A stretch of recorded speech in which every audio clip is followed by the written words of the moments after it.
So let's talk about from the provider side. We're joined now also by attorney Jennifer Lieser-Deubler. HIPAA is a big deal, and it's our duty to never share any details about patients. It sounds like these are HIPAA violations, and I don't know how to combat it, but it sounds like maybe the medical community has been a little bit slack in terms of protecting data. These are absolutely 100% HIPAA violations. It doesn't matter as a medical office provider if you don't know that your servers are unprotected and can be exposed.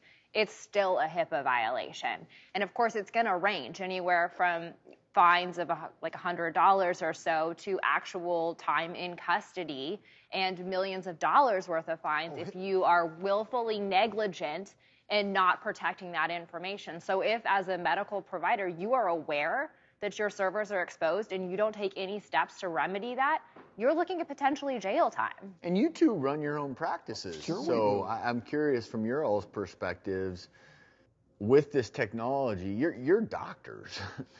And you have to outsource a lot of this, right? Mm-hmm. I mean, it's not like you're the one writing algorithms to protect patients. Correct. And so generally what you're doing is say, for example, in order to be, say, a Medicare provider, you had to implement electronic medical records. So that standard was put in place well before two-factor authentication and cloud-based security. And so people were sort of scrambling to catch up.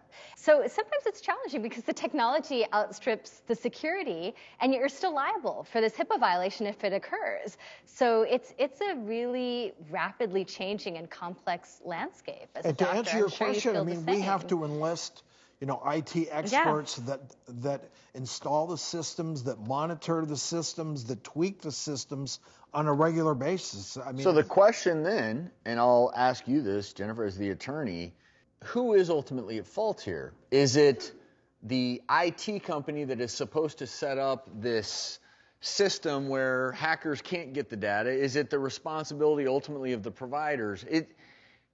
Who is at fault here legally? Because if this is happening and we need to crack down on it, who do you blame? Right, and that's not an easy answer, right? Because technology is outpacing humans at this point, and so hackers are constantly finding those little holes and taking advantage of it and exposing it. So ultimately, yes, the medical providers are at fault and are responsible. Like I was saying, even a very small HIPAA violation still is a couple $100. But it's hard for doctors to be aware of all of this and still practice medicine, right? Which they're supposed to be doing. So really, it's a technology issue. And it's interesting to close this out, James, to your point, when you're on a public server or public Wi-Fi, you need to be very careful. And how many of us have thought that maybe we're using our cell phone's cellular data, securely logging into something, then you do it, and then you look, and you're like, oh my gosh, I'm on Wi-Fi. Oops.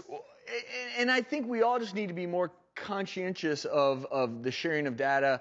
Certainly, this problem is potentially going to get worse before it gets better, because I think the technology has outstripped our ability to keep up with all these firewalls. Last but not least, before we go, James, your organization is obviously trying to highlight all this. Any last parting advice for people watching? Well, if I'm on Wi-Fi in public space, I would urge people to subscribe to a virtual encrypted portal when they use this kind of access, which will protect you from getting hacked. I think that's very, very important. Do not give your health information to Auntie Ethel. Many identity thieves are actually your family or people you know who may not be insured or underinsured, and they have been known to take your information, use it against you, make claims against your health policy that don't get paid and end up destroying your credit. So be careful of who you allow to have your information, your medical information. And frankly, I would destroy all my medical bills once I get them. Great points. Thank you so much, James, for highlighting this growing problem.